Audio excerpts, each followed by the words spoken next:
वो एक खूबसूरत गांव था। उस गांव में किशोर और शारदा ये पति पत्नी रहते थे। उनके 2 बच्चे थे, रम्या और बालू। सुखी खुशहाल परिवार था उनका। किशोर हर रोज सुबह खेतों में जाकर काम करता था। शारदा घर के काम संभालती थी। शाम को घर लौटने के बाद किशोर अपने दोनों बच्चों के साथ खेलता था। बच्चों को लाड़ प्यार से संभालता था। यूं खुशी खुशी जीवन व्यतीत कर रहे थे वो। एक दिन किशोर पत्नी से कहता है, शारदा, यह खेती में कोई खास काम नहीं है। शहर में काम है बहुत सारा। शंकर ने फोन किया था, वो बता रहा था। मैं सोच रहा हूँ 1 महीना शहर जाकर कुछ पैसे जोड़कर वापस आता हूँ।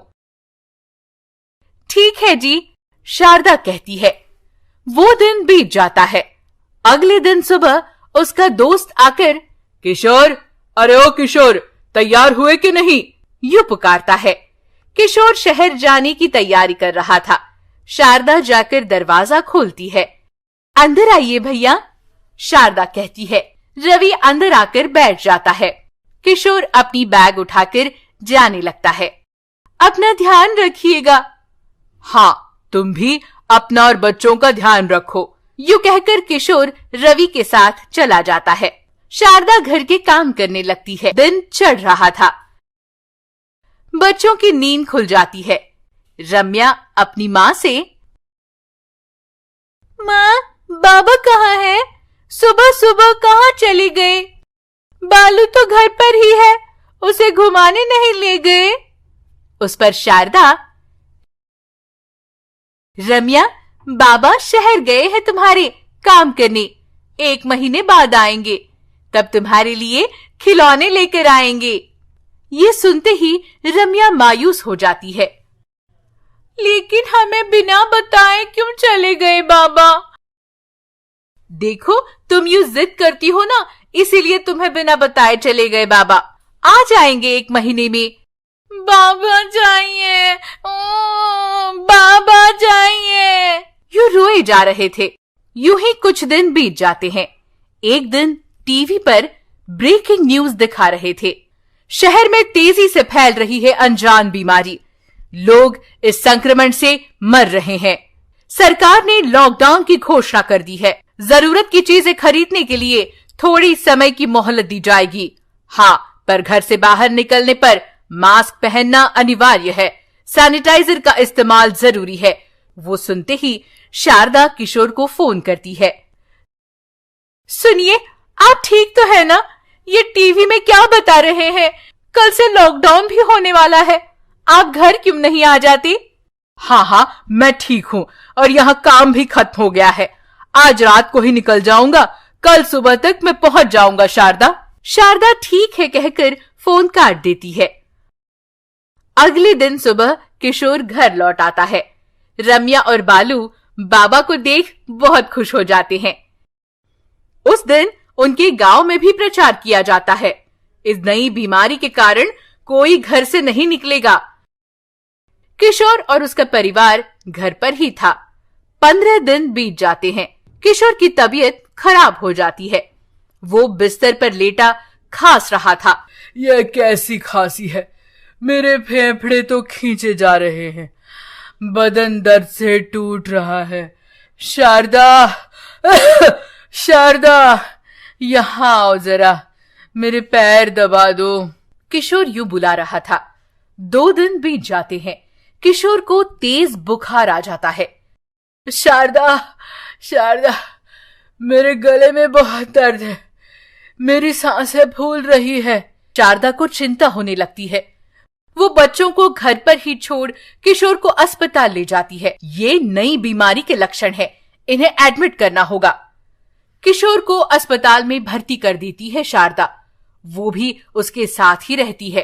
किशोर की हालत बहुत गंभीर थी। वो मौत को करीब से देख रहा था। शारदा से कहने लगा, शारदा, मैं जा रहा हूं। अब मैं नहीं बच पाऊंगा। बच्चों को संभालना, खुद का ख्याल रखना। शारदा भी जोर जोर से रोते हुए किशोर से कहती है, ऐसा मत कहिए, आपको कुछ नहीं होगा। डॉक्टर, वो डॉक्टर को बुला रही थी, पर उतने में किशोर की जान चली जाती है। हे भगवान, रम्या के बाबा, आप मुझे अकेला छोड़कर चले गए। अब मैं उसे क्या जवाब दूं? हे राम। शारदा यूं जोर जोर से छाती पीटकर रो रही थी। अरे संभालिए खुद को, यह अस्पताल है, अब बाहर जाइए, हमें इनका शव ले जाना होगा। आप इन्हें कहाँ ले जाएंगी? मुझे घर ले जाकर नहीं, आप इन्हें कहीं नहीं ले जा सकती, ये बीमारी संक्रमण से फैलती है, आप बाहर जाइए। हाय राम, मेरे बच्चों को आखिरी बार अपने पिता को देखने का मौका भी नहीं मिलेगा। कुछ देर बाद डॉक्टर शारदा की भी टेस्ट कराते हैं। फिर डॉक्टर उसके पास आकर, आप घर जा सकती है, आपको उस बीमारी का संक्रमण नहीं हुआ है, पर ध्यान रखिएगा, रोग प्रतिकारक शक्ति बढ़ाने वाला पोषक आहार लीजिए, और हाँ, कोई भी लक्षण दिखाई दे तो तुरंत अस्पताल आ जाइएगा। डॉक्टर कहती है। बच्चे माँ को देख, माँ, बाबा कहाँ है? कैसे है वो नहीं आए तुम्हारे साथ? तुम्हारे बाबा हमें छोड़कर चले गए बेटा। बाबा, आप हमें छोड़कर कहाँ चले गए बाबा? रम्या और बालू यूं रोए जा रहे थे। खुशहाल परिवार में मातम छा गया था। कुछ दिन बीत जाते हैं। शारदा बच्चों को संभाल रही थी, खुद को भी संभाल रही थी। कोई उनका हाल पूछने तक नहीं आया, सारे डर रहे थे। कुछ दिन बाद शारदा को भी उस बीमारी का संक्रमण हो जाता है, उसे बुखार आता है। तुम्हें कहाँ ले जा रहे हैं? क्या तुम भी हमें छोड़ के चली जाओगी? बच्चे रोते हुए पूछते हैं। शारदा बेचारी असहाय थी, वो कुछ कह नहीं पाई। शारदा अस्पताल में बीमारी से जूझ रही थी, बच्चों की ही फिक्र लगी थी। हे भगवान, मुझे बचा लो, वरना मेरे बच्चे अनाथ हो जाएंगे। मैं क्या करूं? मुझ पर दया करो भगवान, मेरे बच्चों के लिए मुझ पर दया करो। वो यूं रोए जा रही थी, पर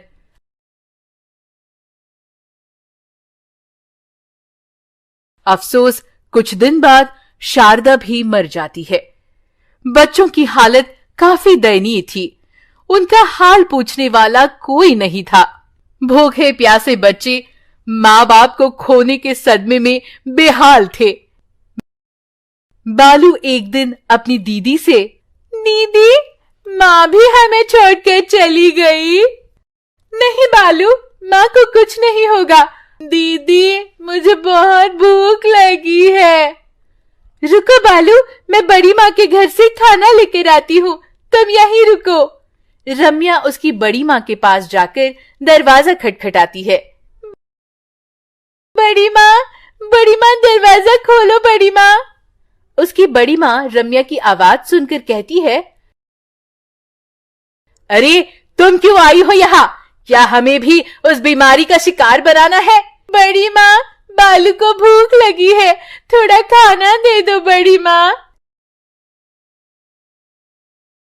अरे बताया ना तुम्हें, खाना नहीं है, कुछ नहीं, जाओ यहाँ से। यह सुनकर रम्या व्यथित होकर दूसरे घर चली जाती है, पर सब लोग उन्हें अजीब तरीके से देख रहे थे। वो रोते हुए घर चली जाती है।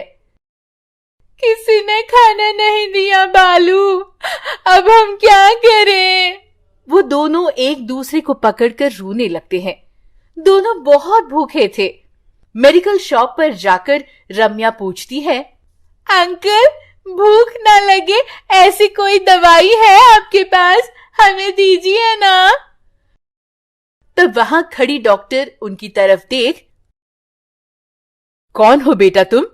यूं क्यों पूछ रही हो? हमारे बाबा मर गए हैं, हमारी माँ अस्पताल में है, खाना खाए बहुत दिन हो गए, हमें बहुत भूख लगी है, पर किसी ने हमें खाना नहीं दिया।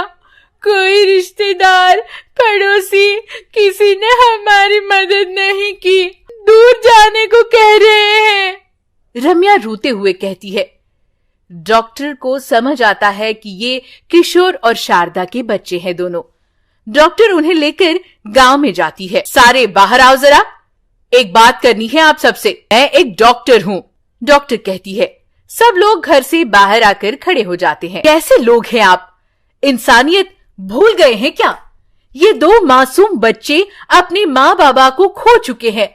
उनकी मदद करने के बजाय आप उन्हें दूर धकेल रहे हैं। उन्हें खाना खिलाने में क्या प्रॉब्लम है? आपको डर लगता है कि आप भी उस बीमारी का शिकार हो जाएंगे? तो हम जैसे डॉक्टर, नर्स, सारे लोग 24 घंटे उन मरीजों की सेवा करते हैं, उनके बीच रहते हैं। क्या हमें डर नहीं लगता? अगर हम भी डरकर आपकी तरह घर में बैठ जाएंगे ना, तो आपका क्या होगा? कौन करेगा आपकी मदद? कौन करेगा आपकी सेवा? कहां गई आपकी मानवता? डॉक्टर गुस्से से पूछती है। इन बच्चों को देख आपको जरा सी भी दया नहीं आती?